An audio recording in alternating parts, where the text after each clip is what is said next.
تو السمايل يبتسم، تمام؟ انت ليش مش مبتسم؟ ابتسم يا رجل، ابتسم. المهم هذا موضوع سمايل خليه على جنب.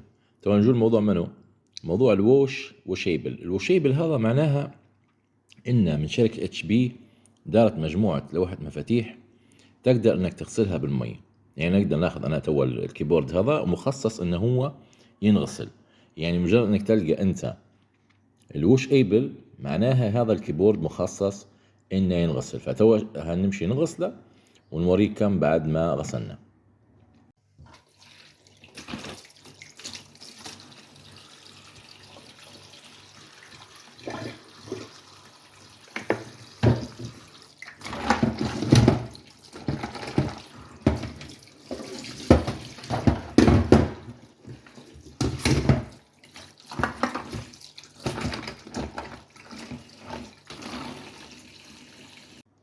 وهنا بعد ما غسلناه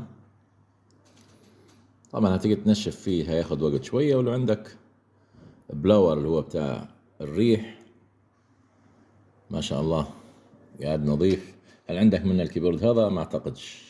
هذه جت نسخة نادرة، يعني انك تقدر تغسل الكيبورد. لا، ورد بالك تغسل الكيبورد اللي عندك لو كان مش مكتوب عليه الكلمة هذه مش ما يعطلش. معلومة حبينا نشاركوها معكم، وشكرا.